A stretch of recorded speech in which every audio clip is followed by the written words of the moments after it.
नमस्कार दोस्तों, मैं सुशील सैनी आपका अपने YouTube channel English with S के सैनी सर में स्वागत करता हूं। दोस्तों, आज हम हैज, हैव और हैड का यूज पढ़ेंगे। इनको मेन वर्ब के रूप में हम कैसे यूज करते हैं। जब हम इनका मेन वर्ब के रूप में प्रयोग करते हैं तब इनका अर्थ होता है रखना या खाना या पीना। जब इनका हम मेन वर्ब के रूप में यूज करते हैं, हम हेल्पिंग वर्ब की बात नहीं यहाँ पर कर रहे हैं। तो जब हम इनका मेन वर्ब के रूप में यूज करेंगे तो स्ट्रक्चर बनेगा सब्जेक्ट प्लस हैज या हैव या हैड और प्लस नाउन या फिर कोई अदर वर्ड हो सकते हैं। तो इन चीज़ों को हमें ध्यान देना है। अब देखिए, सब्जेक्ट हैज, हैव और हैड ये कैसे प्रयोग होते हैं। जैसे ये सब्जेक्ट हो जाएगा यहाँ पर, अगर सिंगुलर पर्सन होगा तो हैज हो जाएगा, अगर प्लूरल होगा तो हैव हो जाएगा। और सिंगुलर और प्लूरल दोनों के लिए, सिंगुलर प्लस प्लूरल दोनों के लिए ये हैड हमारा यूज होता है। ये जो हैड है तो ये पास्ट टेंस के लिए यूज होता है, आपको इस बात को ध्यान देना है। और जो हैज और हैव ये हैं, ये प्रेजेंट में यूज होते हैं। ये किस में यूज होते हैं? प्रेजेंट में। तो सिंगुलर के लिए हैज होता है और प्लूरल के लिए हैव होता है प्रेजेंट टेंस में, और हैड होता है पास्ट टेंस में, सिंगुलर के लिए भी और प्लूरल के लिए भी। तो ये आपने समझ लिया। और हैज, हैव, हैड का आपने मीनिंग यहाँ पर समझ लिया, या तो फिर रखना होता है, या तो खाना होता है, या तो पीना होता है। जैसे आगे हम एग्जाम्पल के थ्रू समझ लेते हैं।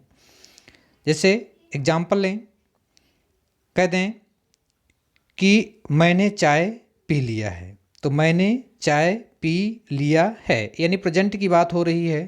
तो I have T, I have T. यहाँ पर देखिए हैव का क्या अर्थ निकला है, का मतलब यहाँ पर निकला है पीना।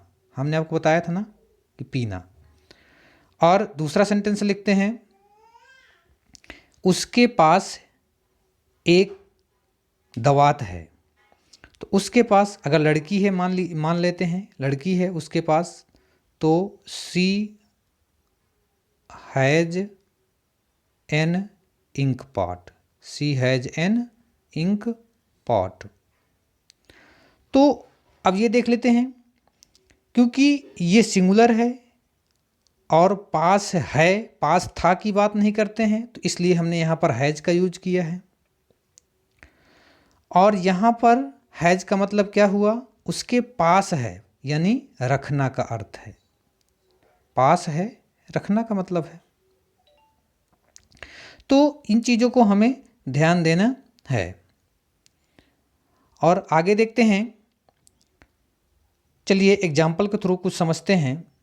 जैसे देखते हैं, मेरे पास एक कार है, तो आई हैव अ कार, आई के साथ हम हैव लगाते हैं।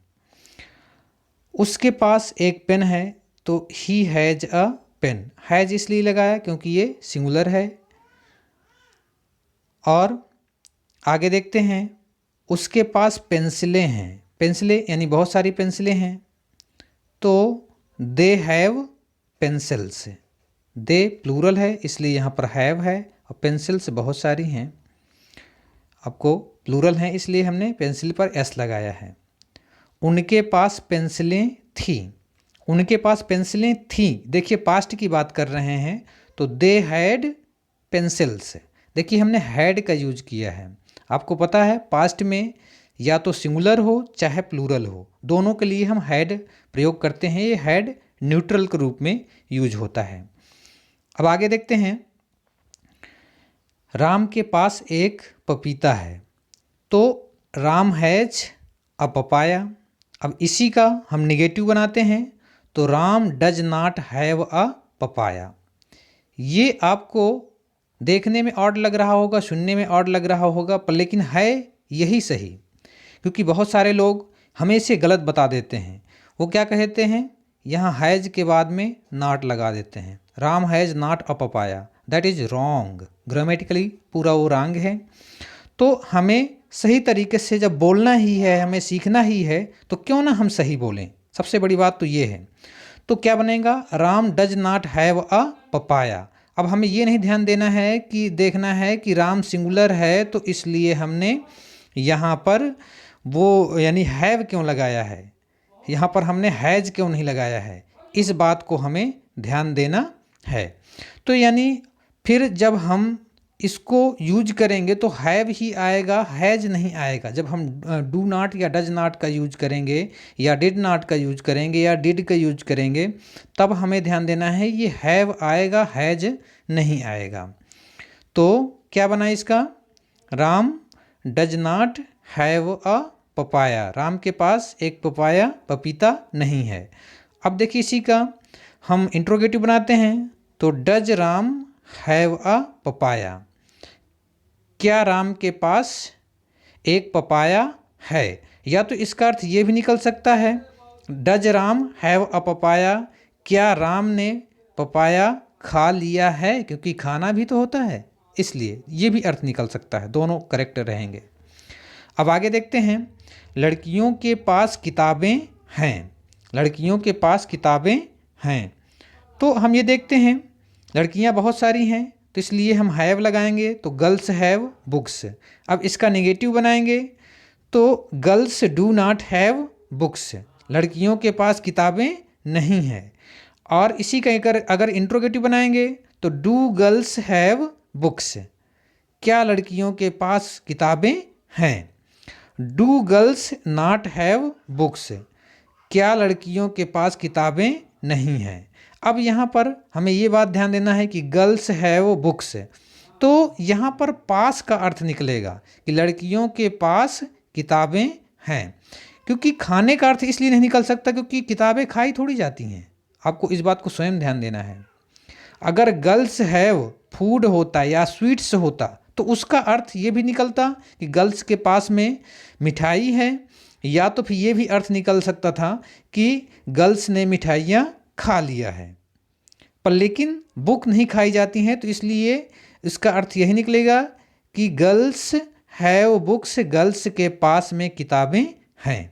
चलिए नेक्स्ट देखते हैं, लुटेरों के पास बंदूकें थीं। देखिए पास्ट की बात है तो हैड लगेगा, तो रॉबर्स मान लुटेरे होते हैं, robbers had guns, robbers had guns, लुटेरों के पास बंदूकें थी। अब इसी का निगेटिव बनाते हैं, तो robbers did not have guns. देखिए हम यहाँ पर हैड नहीं लगाएंगे, हैव लगाएंगे, क्योंकि मेन वर्ब यही ही है।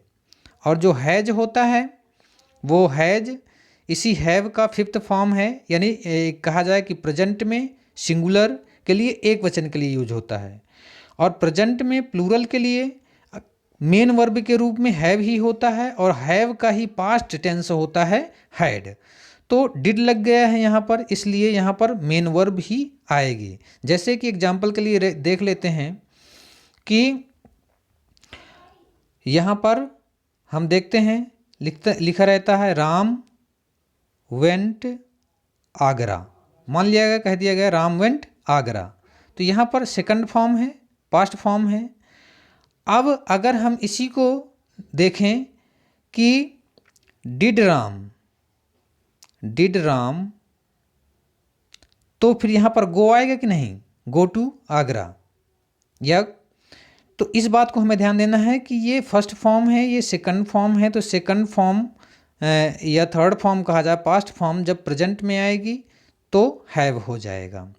अब आगे देखते हैं, डिड रॉबर्स हैव गन्स, क्या रॉबर्स के पास में गन्स थीं, बंदूकें थीं।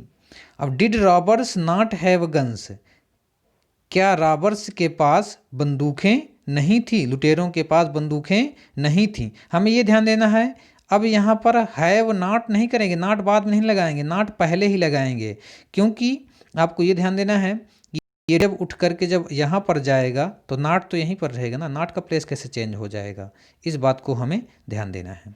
चलिए नेक्स्ट क्वेश्चन देखते हैं। नेक्स्ट क्वेश्चन देखते हैं, हमें कि अब आगे है रमेश ने चाय पी थी।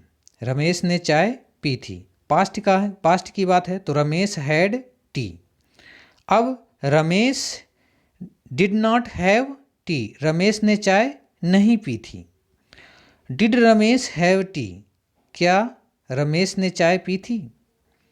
Did Ramesh not have T, क्या रमेश ने चाय नहीं पी थी? यहाँ पर पीना का अर्थ निकलेगा।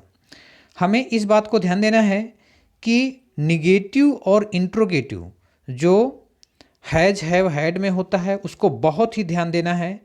अगर आपको वीडियो थोड़ा समझ में इस बार कम आ रहा हो तब आप इस वीडियो को 2 बार 3 बार 4 बार उसको देखिए, फिर थोड़े समय के लिए उसको छोड़ दीजिए, यानी घंटे 2 घंटे 4 घंटे के लिए, या तो फिर दूसरे दिन देखिए या तो तीसरे दिन देखिए, तब आपको उसको पूरा समझ में अच्छी तरह से आ जाएगा। जब कोई भी चीज़ समझ में आपको ना आया करे एक बार में, तो वीडियो को दूसरे या तीसरे दिन देखिए, फिर तो इस तरह देखेंगे तो आपको निश्चित है समझ में आपको आएगा।